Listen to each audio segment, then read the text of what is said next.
Hello दोस्तों, welcome to sleepy classes. आज आपकी एंथ्रोपोलॉजी सीरीज का डे 6 है।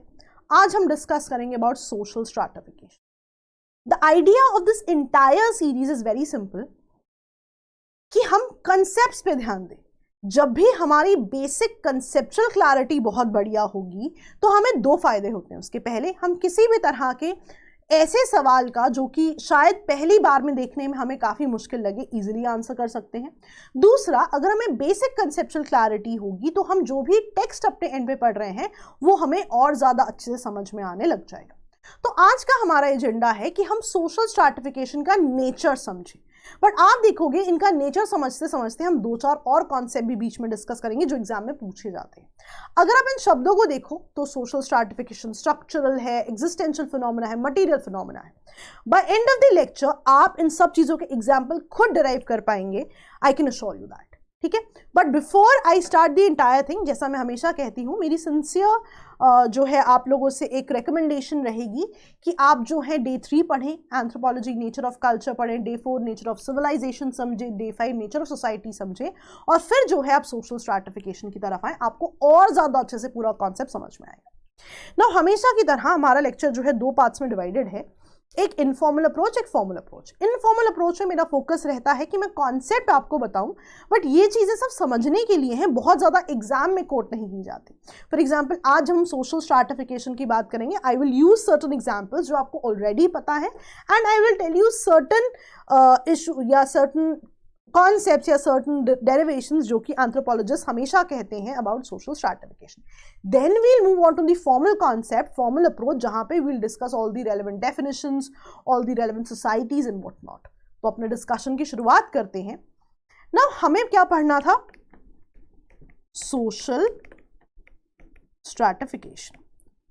द मोमेंट आई से सोशल, आपको पता है कि मैं सोसाइटी की बात कर रही हूं, लेकिन व्हाट डज स्ट्रैटिफिकेशन मीन? मान लो मुझे कुछ भी नहीं पता एंथ्रोपोलॉजी के बारे में, I will start with the meaning of the word. तो अगर मैं ओरिजिन की बात करूं स्ट्रैटिफिकेशन की, तो it originates from the word stratum, जिसका मतलब है different levels, different series, different layers. इसका मतलब है सोसाइटी से एसोसिएटेड कुछ लेवल्स या लेयर्स या हायरार्कीज की बात हो रही है। यानी कि the moment I think of social stratification now, मैं क्या सोचूंगी? सोसाइटी से एसोसिएटेड डिफरेंट लेयर्स, सोसाइटी से एसोसिएटेड डिफरेंट लेवल्स, सोसाइटी से different associated different series, different hierarchies.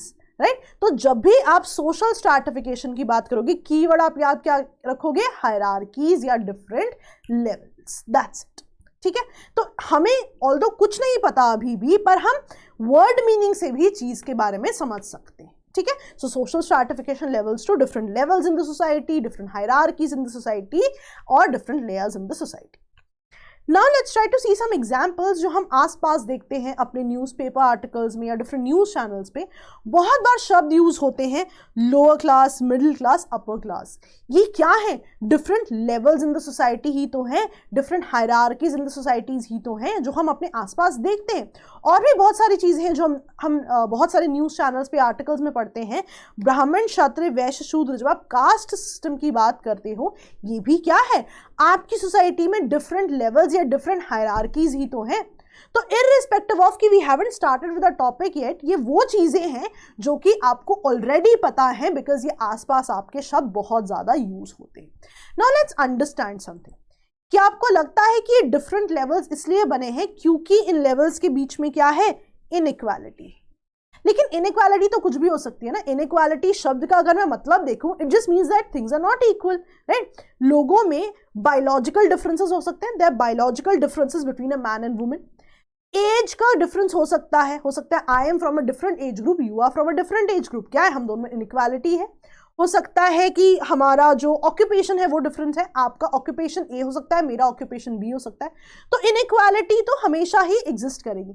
Inequality में प्रॉब्लम कब आती है? जब उस इनइक्वालिटी के साथ मैं कोई स्पेशल स्टेटस एसोसिएट कर दूं, जब उस इनइक्वालिटी के साथ मैं कोई रैंक एसोसिएट कर दूं, उस इनइक्वालिटी के साथ मैं कोई प्रेस्टीज या प्रिविलेज एसोसिएट कर दूं, उस इनइक्वालिटी के साथ मैं कोई रिवॉर्ड एसोसिएट कर दूं, देन दैट्स एन इनइक्वालिटी।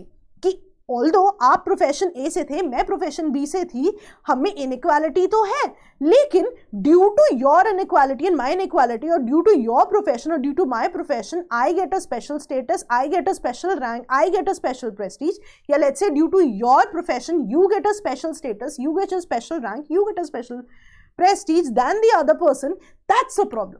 तो इनइक्वालिटी पर से प्रॉब्लम नहीं है, inequality in general in itself is not a problem. जब वो इनइक्वालिटी के साथ आप कोई एसोसिएटेड प्रिविलेज एसोसिएट कर दो, कोई स्पेशल स्टेटस एसोसिएट कर दो, जब वो सोसाइटी में इनइक्वालिटी क्रिएट करनी पड़े, then that's a problem.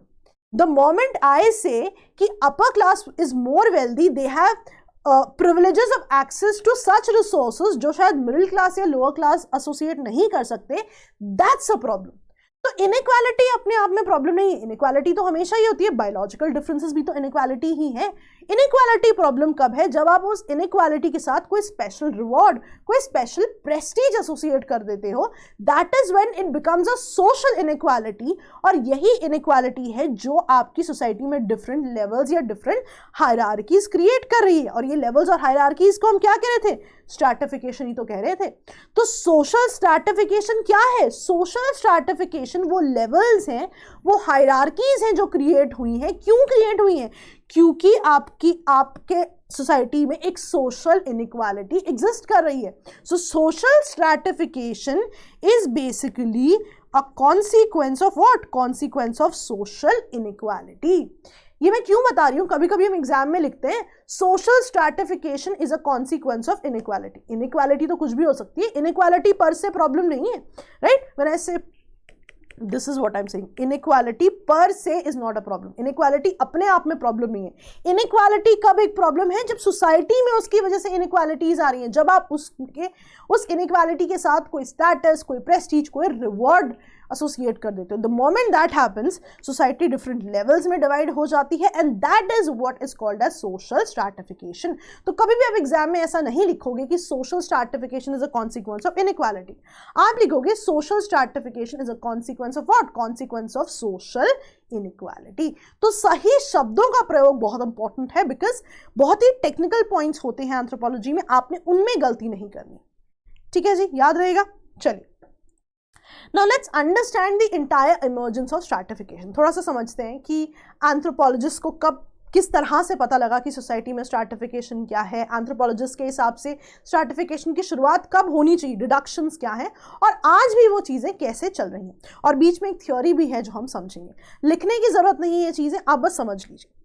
Now अगर एंथ्रोपोलॉजिस्ट से पूछा जाए कि स्ट्रैटिफिकेशन की शुरुआत कब हुई, तो इतना कहा जाता है कि बहुत रीसेंट शुरुआत है, लेकिन एग्जैक्ट कब है ये नहीं कहा जाता। मैंने ऐसे रीसेंट थाउजेंड्स ऑफ ईयर्स की बात हो रही है, but this is what anthropologist से। अब कैसे पता लगा कि सोसाइटी में स्ट्रैटिफिकेशन यानी अनइक्वल चाइल्ड बरियल से? तो देखा गया कि बहुत तरह के चाइल्ड बरियल्स पाए गए एक्सकेवेशंस में। देखा गया कुछ चाइल्ड बरियल्स ऐसे थे जहाँ पे चिल्ड्रन के साथ डिफरेंट ऑर्नामेंट्स या डिफरेंट पॉटरी देखी गई, जो जिस समय की एक्सकवेशन थी उस समय के हिसाब से दे वर वेरी सिग्निफिकेंट। लेकिन ऐसे बरियल्स भी देखे गए जहाँ पे चिल्ड्रन के साथ ऐसे सामान नहीं था। तो ये डिड्यूस किया गया, because these children were very young, कि ये बच्चों की तो कोई अचीवमेंट्स नहीं हो सकती जिसकी वजह से उनको ये ऑर्नामेंट्स या ये पॉटरी या ये स्पेशल सामान दिया जा रहा है। This might have been the achievements of the parents. Achievements of parents in terms of, हो सकता है पेरेंट्स ज़्यादा वेल्दी थे, हो सकता है they were more powerful, they had more prestige in the society. तो ऐसे पेरेंट्स के जब चाइल्ड का बरियल हुआ होगा, तो हो सकता है कि उनको साथ में ऑर्नामेंट्स दे दिए गए हों, साथ में उस समय की सिग्निफिकेंट सामान दे दिया गया हो, दैन द अदर बरियल्स बच्चों का जहाँ पे ये सामान नहीं था। तो ये एक डिडक्शन है जो एंथ्रोपोलॉजी जिसने की। ठीक है, सो ये जो है बहुत ही शुरुआती एग्जाम्पल्स माने जाते हैं ऑफ लेट्स से स्ट्रैटिफिकेशन। और इस तरह का एक बरियल इराक में पाया जाता है, जिसको माना जाता है कि वहां पे जो है, वहां से एंथ्रोपोलॉजिस्ट को ये बात समझ आनी शुरू हुई कि सोसाइटी में लेवल, सोसाइटी में हायरार्की, सोसाइटी में स्ट्रैटिफिकेशन एग्जिस्ट कर रही थी। देन क्या हुआ, इसमें डिडक्शंस हुई कि स्ट्रैटिफिकेशन की शुरुआत कैसे हुई होगी। तो इसमें जो कीवर्ड माना गया वो माना गया एग्रीकल्चर को। कैसे ना, आपने पिछले लेक्चर्स में पढ़ा है सोसाइटीज हमेशा सिंपल से कॉम्प्लेक्स की तरफ आई हैं।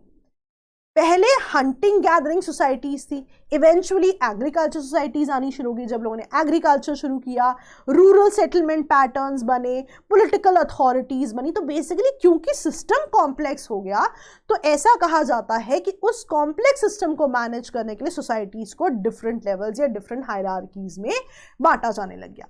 तो एग्रीकल्चर ही वो सिग्निफिकेंट इवेंट माना जाता है जब इन स्ट्रैटिफिकेशन की, सोसाइटी में स्ट्रैटिफिकेशन की शुरुआत हुई होगी।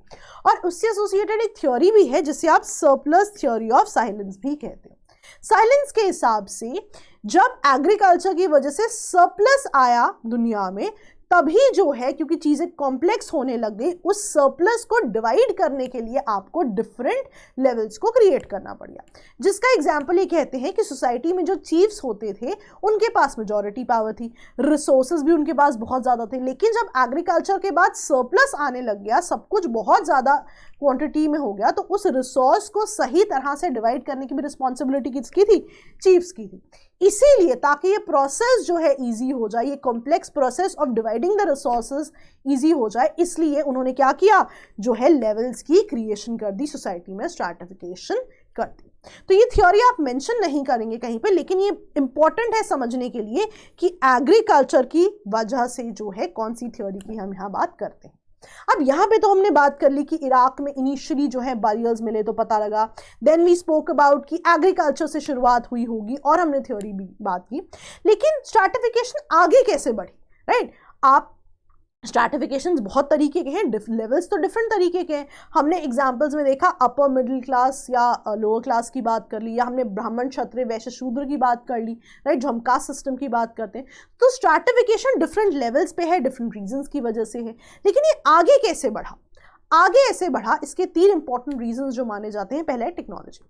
जैसे जैसे टेक्नोलॉजी बढ़ी, जब हम इंडस्ट्रियल रेवोल्यूशन की बात करते हैं, हम कहते हैं टेक्नोलॉजी बहुत बढ़ी, तो टेक्नोलॉजी भी बहुत ज़्यादा कॉम्प्लेक्स होने लग गई। अब उस कॉम्प्लेक्स टेक्नोलॉजी को यूज़ करने के लिए भी क्या करना पड़ा? डिफरेंट लेवल्स बनाने पड़े कि कौन जो होगा जो टेक्नोलॉजी के ईजी लेवल्स पे काम करेगा और कौन होगा जो उनके सोफिस्टिकेटेड लेवल्स पे काम करेगा। सिमिलरली इसी चीज़ को आगे जब बढ़ाया गया, इसी चीज़ को कपल किया with the decline in birth rate.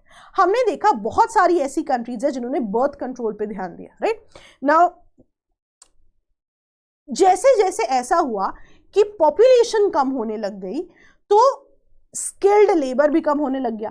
अब इस टेक्नोलॉजी को यूज करने के लिए स्किल्ड लेबर की बहुत ज्यादा जरूरत थी। तो देखा गया the people who were more skilled were given better jobs than the people जो बहुत ज्यादा स्किल्ड नहीं थे। तो as per their jobs, as per the wealth created by them, भी सोसाइटी में डिफरेंट लेवल्स की क्रिएशन हो गई। और इस पूरे प्रोसेस को और ज्यादा बढ़ाया with the advent of democracy. Democracy की वजह से क्या हुआ? इनिशियली पावर सारी किंग के पास थी या किंग की काउंसिल के पास थी। नाउ व्हेन डेमोक्रेसी की शुरुआत हुई तो आम आदमी के पास भी पावर आने लग गई। अब क्योंकि पावर का एक्सेस जो है was to a more number of people, और ज्यादा सिचुएशन कॉम्प्लेक्स होने लग गई, तो अल्टीमेटली क्या हुआ? डिफरेंट लेवल्स में सोसाइटी को बांटा गया सो दैट डेमोक्रेसी सही तरह से काम कर सके, वो जो पावर है वो सही तरीके से यूज की जा सके। और यही प्रोसेस है जो आज भी with different parameters like education, आप देखते हो डिफरेंसेस आते हैं due to urbanisation, due to industrialisation, आप देखते हो चीजें आगे बढ़ती जा रही हैं। ठीक है जी, तो आई होप आपको शुरू से एंड तक का जो है स्ट्रैटिफिकेशन बेसिक सा समझ में आ गया है। ठीक है जी, तो I hope now you understood कि स्ट्रैटिफिकेशन हमेशा हायरार्की की बात करेगा। यू अंडरस्टूड कि इनइक्वालिटी प्रॉब्लम नहीं है, लेकिन इनइक्वालिटी से जब स्टेटस एसोसिएट होता है उसे सोशल इनइक्वालिटी कहते हैं, जिससे सोसाइटी में इनइक्वालिटीज आती हैं। और यही इनइक्वालिटी है जो लेवल्स क्रिएट करती है, और लेवल्स का नाम क्या है? Social stratification. फिर हमने ये भी समझा कि एंथ्रोपोलॉजी के हिसाब से इराक में जो एक्सकवेशंस है उनसे हमें पता लग रहा है कि स्ट्रैटिफिकेशंस थी। Then we also spoke about कि एग्रीकल्चर बहुत इंपॉर्टेंट इवेंट माना जाता है, यहाँ पे सरप्लस बहुत ज्यादा इंपॉर्टेंट रहा है, जिसकी वजह से सोशल स्ट्रैटिफिकेशन रही है। बेसिकली जितनी सोसाइटीज कॉम्प्लेक्स होती जाएंगी, जितने पैरामीटर्स और बढ़ते जाएंगे, देखा गया है कि स्ट्रैटिफिकेशन भी उतना ही होता जाता है। ठीक है जी, सिंपल था। चलिए now let's go to a formal approach. Now let's understand the definition. अभी तक हमने क्या पढ़ा कि स्ट्रैटिफिकेशन में क्या हो रहा था? सोशल इनइक्वालिटी की वजह से डिफरेंट लेवल्स बन रहे थे, डिफरेंट रैंकिंग्स बन रही थी, डिफरेंट सीरीज बन रही थी और हर लेवल के साथ अपना कुछ रिवॉर्ड या कोई कैरेक्टरिस्टिक्स या कोई स्टेटस या कोई प्रेस्टीज इन्वॉल्व थी। अब फॉर्मल डेफिनेशन अगर हम देखें ऑगबर्न एंड इमकॉफ के हिसाब से सोशल स्ट्रैटिफिकेशन क्या है, एक प्रोसेस है जहां पे इंडिविजुअल्स और ग्रुप को रैंक किया जाता है एज पर दी हायरार्की ऑफ स्टेटस। अब कितना सिंपल है, हायरार्की आप समझ गए राइट, कि इंडिविजुअल्स और ग्रुप को रैंक किया जा रहा है डिफरेंट हायरार्की में।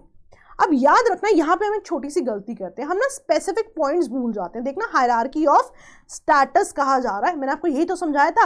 इनइक्वालिटी पर से प्रॉब्लम नहीं है, जब उस इनइक्वालिटी के साथ स्टेटस रिवॉर्ड एसोसिएट कर दिया जाएगा that is when it will be a problem. ये है जो हायरार्कीज को क्रिएट करते हैं, यानी कि हायरार्की जो अपने साथ स्टेटस लेके आ रही है वो जो है आपकी सोसाइटी में इश्यूज क्रिएट करते हैं। इसीलिए यहाँ पे आप देखोगे hierarchy of status word use किया है। ध्यान आप क्या रखोगे, जब आप डेफिनेशंस की बात करोगे स्पेसिफिक वर्ड्स हैं जिनके मार्क्स हैं, आपने वो स्पेसिफिक वर्ड्स गलत नहीं करने। So basically what is stratification, right, this is the process by which individuals और ग्रुप्स को रैंक किया जाता है एज पर हायरार्की ऑफ स्टेटस। ठीक है जी, अब आप इस चीज को बिल्कुल भी नहीं भूल सकते, काफी डिटेल में हमने डिस्कस किया है, गलती होने के मिनिमल चांसेस हैं अब आपके। चलिए, अब ये हायरार्कीज ये स्ट्रैटिफिकेशन है, इसका बेसिस क्या है? Now it's very important for you to understand the formal terms. So there are two ways of social stratification, right? अब इसका बेसिस क्या है? So बेसिस क्या है? एक अचीव स्टेटस हो सकता है, एक आपका ascribe स्टेटस हो सकता है, right? So you can get your level in the society as per your personal achievements as well, right? If you earn a lot, आप अपर क्लास के माने जाते हो, उससे कम मिडिल क्लास माने जाते हो, उससे कम लोअर क्लास माने जाते हो। यानी कि क्लास बेस्ड जो हायरार्कीज है, क्लास बेस्ड जो आपकी लेवल्स है, that is there because of your personal achievement. तो सोसाइटी आपको जो है एक तरह का सोशल स्ट्रैटिफिकेशन देती है based on what you have achieved. तो अचीव स्टेटस आपका पहला तरीका है, पहला टर्म है जिसके हिसाब से आपको सोशल स्ट्रैटिफिकेशन मिल सकता है। दूसरा क्या है? Ascribe status. एस्क्राइब स्टेटस क्या होता है कि आपका खुद का एफर्ट नहीं है, due to certain things that you possess, due to your birth हो सकता है, due to your age, due to your race और व्हाट नॉट। तो इसका एक एग्जाम्पल होता है कास्ट। इसमें आपकी कोई पर्सनल अचीवमेंट की बात नहीं है, यहाँ पे ये आपका एस्क्राइब स्टेटस है। ठीक है, ऑल्दो जब हम पेपर 2 में पढ़ेंगे इसको तो हम और भी ज्यादा पैराडाइम्स पढ़ेंगे कि किस तरह से वर्ण या जाति सिस्टम की शुरुआत हुई and other things is well. फिलहाल के लिए आप इतना याद रखिए कि 2 तरीके हैं सोशल स्ट्रैटिफिकेशन के। एक अचीव स्टेटस है जो आपने अपने पर्सनल अचीवमेंट के हिसाब से गेन किया है, फॉर एग्जाम्पल क्लास। क्लास की जब भी बात होगी आपने वेल्थ के बारे में सोचना है, upper class, middle class and lower class. और एस्क्राइब्ड क्या है? May be to your birth, due to your age and what not, and the example being your caste. लेकिन अब यहां हम एक गलती क्या करते हैं, हम एग्जाम में इतना ही मेंशन करते हैं। आपने कंसर्न्ड जो थिंकर है, कंसर्न्ड एंथ्रोपोलॉजिस्ट है, उनको भी मेंशन करना है। So you will get your marks when you से Ralph Linton in his book The Study of Man gives 2 types of statuses, या gives 2 types of ways of social stratification. One is your achieved status, one is your ascribed status. अब इस पे एक और question बनता है, कभी कभी आपको शॉर्ट नोटिस आ जाता है स्टेटस पर भी, तो वहां पर आप इस चीज को भी मेंशन कर सकते हैं। और definitely basis of social stratification पर तो ये क्वेश्चन आ ही सकता है। तो आइदर इस पे क्वेश्चन आ जाए, आइदर इस पे क्वेश्चन आ जाए, आपके पास मटेरियल जो है रेडी। ठीक है जी, चलिए आगे बढ़ते हैं। Now examples of societies.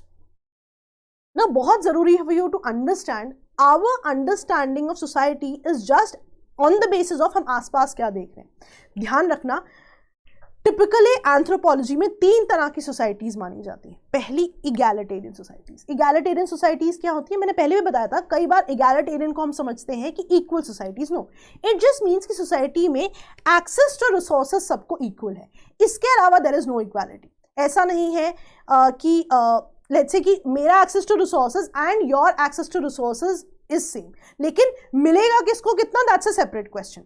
Egalitarian societies only mean कि एक्सेस ऑफ रिसोर्सेज जो है सेम है। हो सकता है आपको ज्यादा मिले, मुझे कम मिले, इसकी पॉसिबिलिटी हमेशा ही रहेगी।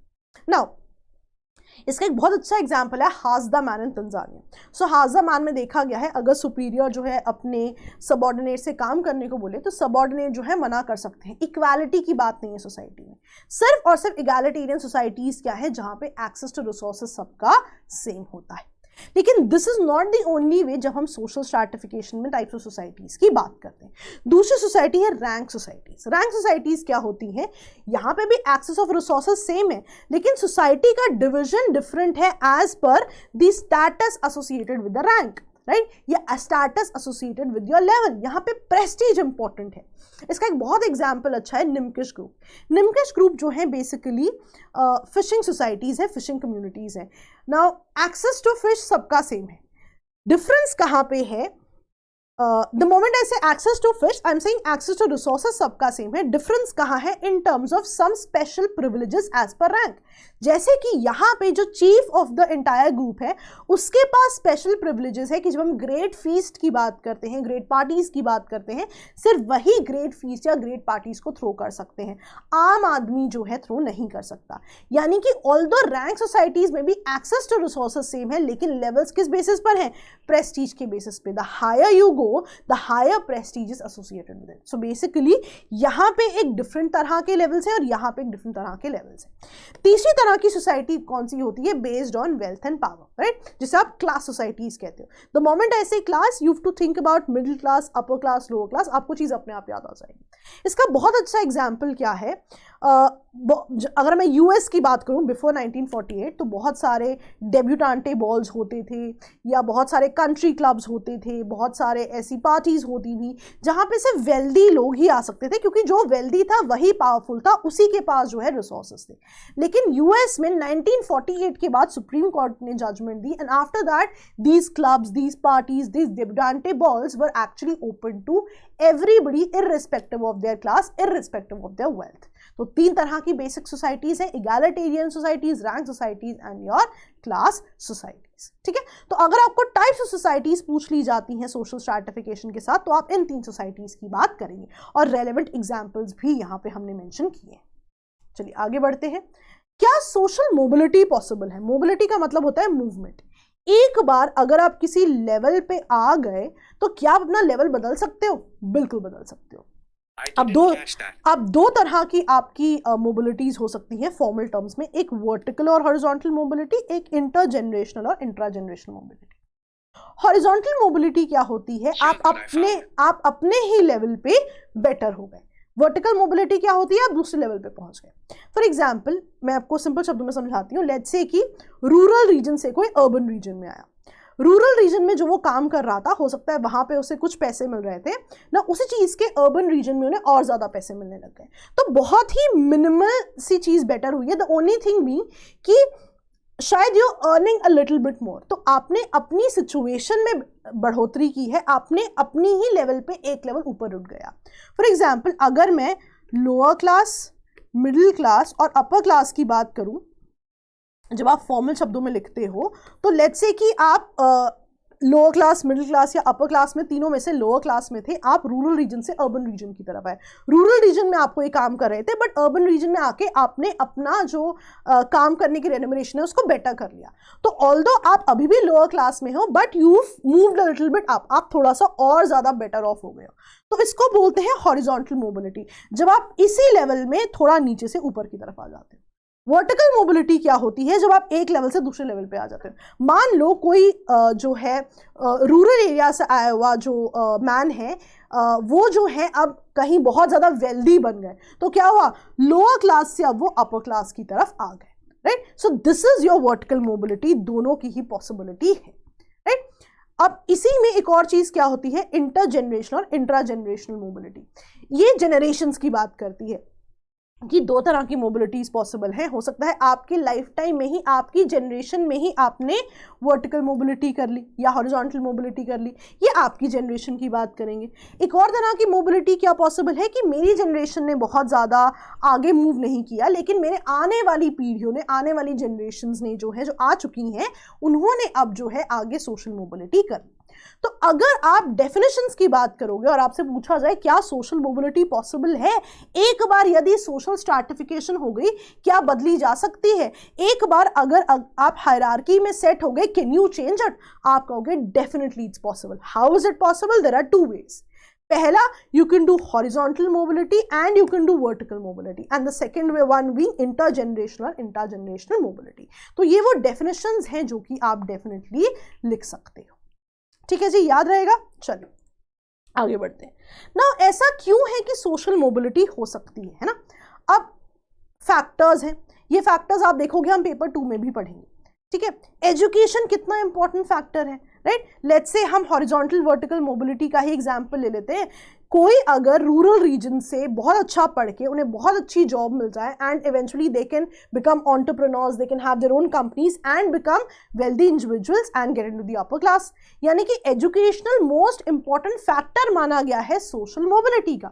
सिमिलरली सोशल मूवमेंट्स, बहुत सारी ऐसे सोशल मूवमेंट्स होती हैं जो कि कहीं ना कहीं आपको मौका देती हैं कि आप जो है आगे बढ़ सके. सिमिलरली इकोनॉमिक डेवलपमेंट, आपको अपॉर्चुनिटीज ज़्यादा मिलती हैं जब आप इंडस्ट्रियलाइजेशन की बात करते हो, अर्बनाइजेशन की बात करते हो. अर्बनाइजेशन की वजह से लोग रूरल से अर्बन रीजन्स की तरफ आ सकते हैं. इंडस्ट्रियलाइजेशन की वजह से और ज़्यादा इकोनॉमिक डेवलपमेंट की वजह से people are getting paid more, they have more avenues to earn, right. Political influence की वजह से आप देखते हो कई सारी स्कीम्स आ जाती हैं जो कि लोगों को पे करती हैं. तो द इंटायर आइडिया बीइंग कि आपको लेवल्स पे आगे बढ़ने का मौका डेफिनेटली मिलता है, और ये कुछ फैक्टर्स हैं जो कि देखे गए हैं, मदद करते हैं सोशल मोबिलिटी में. ठीक है जी. तो अब आपको शुरू से समझ में आ गया कि सोशल स्ट्रैटिफिकेशन क्या है. हमने डिफरेंट लेवल्स की बात कर दी. क्या स्ट्रैटिफिकेशन में मोबिलिटी पॉसिबल है, क्या लेवल्स में आप ऊपर मूव कर सकते हो, डेफिनेटली मूव कर सकते हो. और क्यों मूव कर पा रहे हैं आज लोग, because of education, because of industrialisation, because of the opportunities that people are getting. तो अभी तक आपने जो समझा है इसके बेसिस पे अब हम सोशल स्ट्रैटिफिकेशन का नेचर समझते हैं. अगर आपको एग्जाम में आता है कि nature of social stratification define कीजिए, ध्यान रखना आप जेरल्ड बेरीमैन का नाम जरूर मेंशन करेंगे कि according to him this is the nature of social stratification. Social stratification सबसे पहले कहते हैं कि स्ट्रक्चरल फिनोमेना है. आपको नहीं लगता कि सोसाइटी में एक स्ट्रक्चर आ जाता है, राइट. आपको नहीं लगता कि I am not talking about is it good और bad, but it gives a structure to the society. It gives different levels to people, it gives different structure, और हर लेवल पे अपना अपना जो स्टेटस है, अपना जो काम है वो जो है डिसाइड कर दिया जाता है, राइट. क्योंकि उस लेवल के साथ कोई ना कोई प्रेस्टीज, कोई रोल, कोई अवार्ड जो है डिसाइड कर दिया जाता है. सो बेसिकली सोशल स्ट्रैटिफिकेशन एक स्ट्रक्चरल फिनोमेना है जो कहीं ना कहीं सोसाइटी को स्ट्रक्चर देता है. ध्यान रखना, we are not talking about if it's good और bad, we are just talking about what sort of phenomena it is. तो अब आपको definitely the moment you read structural आपको समझ में आ गया, डेफिनेटली हर लेवल के साथ तो अपना सब कुछ एसोसिएटेड है, अपना रैंक एसोसिएटेड है, अपनी पावर, अपना प्रेस्टीज, अपना अवार्ड. तो बेसिकली एक स्ट्रक्चर दे रहा है. सेकेंडली, जब आप अपर व्यू देख रहे हो आपको लग रहा है कि लेवल्स पे स्ट्रक्चर दिया जा रहा है. Now imagine the person who is on to these levels, right. उस इंसान को अब पता है कि मैं इस लेवल पे हूं, मेरा क्या स्टेटस है, मेरा क्या पावर है, मेरी क्या प्रेस्टीज है, मेरे पास क्या अवार्ड्स की पॉसिबिलिटी है. सो बेसिकली किसी भी पर्सन को जो है this talks about their existence, की सोसाइटी में उनका जो है कौन सी हायरार्की में वो लाई करते हैं और उनके साथ एसोसिएटेड क्या एट्रीब्यूट्स हैं जो उन्हें मिले हैं. तो स्ट्रक्चरल फिनोमेना तो है ही है, लेकिन एग्जिस्टेंशियल फिनोमेना भी. तीसरी चीज देखो, बिल्कुल सीक्वेंस में है. once you know about the structure, once you know about who lies where in the hierarchy, तो आपका एक मटीरियल फिनोमेना भी है, बिकॉज आपको पता है कि हायरार्की में कौन कहाँ है और कौन किस सर्विस को प्रोवाइड करेगा. जब हम डिवीजन ऑफ लेबर की बात करते हैं, यही तो बात करते हैं कि एग्जैक्टली डिसाइडेड है कि कौन क्या काम करेगा. तो यू नो कि कौन सी गुड्स एंड सर्विसेज प्रोवाइड करनी है या आपको किससे लेनी है. So it's also a material phenomena. चौथा पॉइंट एक बिहेवियरल फिनोमेना है. व्हेन यू नो कि कौन किस लेवल से एसोसिएटेड है, what are the powers, what are the prestige, what are the goods and services provided by them, तो your जो उनका बेसिक characteristics है उसी हिसाब से people behave with each other, and this behavior is what forms the basis of morality in the society. How things work, what should be the correct way, what is the wrong way, सब कुछ कौन decide कर रहा है? Social stratification decide कर रही है. आपकी सोसाइटी को स्ट्रक्चर दे रही है, आपको अपने आप को प्लेस करने का मौका दे रही है, आपको अवेयरनेस दे रही है कि किस तरह से मटीरियल्स हो सकते हैं, क्या गुड्स एंड सर्विसेज हो सकते हैं. Your behaviour to every level is predetermined and that is what leads the morality. Right. तो आप देख रहे हो हर एक सोसाइटी में, चाहे वो क्लास से एसोसिएटेड सोसाइटीज हो, चाहे वो इगैलिटेरियन सोसाइटीज हो, चाहे रैंक सोसाइटी हो, किसी ना किसी तरह की सोशल स्ट्रैटिफिकेशन देखी जाती है, राइट। देखा गया है, या लेट्स से क्वेश्चन बहुत बार किया जाता है कि क्या ऐसी सोसाइटी पॉसिबल है जो बिल्कुल ही सेम लेवल पे हो, जहां पे बिल्कुल भी स्ट्रैटिफिकेशन ना हो। तो यहां पे टू कंक्लूड आवर डिस्कशन हम सोरोकिन की बात कर सकते हैं, according to him unstratified society, right, बिल्कुल ही मिथ है which has never been realized in the history of mankind. Right? Now, it doesn't say that such society does not exist. It says that unstratified society within the real world is a myth and has never been realized in the history of the mankind. Society जैसे जैसे simple से complex की तरफ जाती जाएगी, बहुत ज़रूरी होता है कि चीज़ें hierarchies में बांटी जाए, levels में बांटी जाए, and that is what our discussion was all about. We have not discussed is it good or bad. We have not discussed its consequences. All we have discussed is what is this stratification all about, इसका पूरा concept क्या है, can a society exist without stratification. अभी तक तो ऐसी society नहीं देखी गई। तो हमने देखा कि बहुत ज़्यादा कॉन्सेप्ट क्या है सोसाइटी की स्ट्रैटिफिकेशन का। अब आप जो भी चीज़ें इससे एसोसिएटेड पढ़ेंगे, आप देखेंगे, आपको बहुत ही अच्छे से समझ में आएंगी। ठीक है जी। So that was all for the day. But yes, जैसा कि मैंने आपको बताया, आप डे 3, डे 4 और डे 5 ज़रूर देखिए, एंड यू विल नो कि कितने अच्छे से आपको कॉन्सेप्ट और ज़्यादा समझ में आएंगे। So I hope you understood what social stratification is. जो भी क्वेश्चन अब आपको सोशल स्ट्रैटिफिकेशन से आए, आई कैन अश्योर यू, आप उसको बहुत ही अच्छे से समझेंगे और बहुत ही अच्छे से आंसर कर पाएंगे। So that was all from my end today दोस्तों। All the best, bye bye.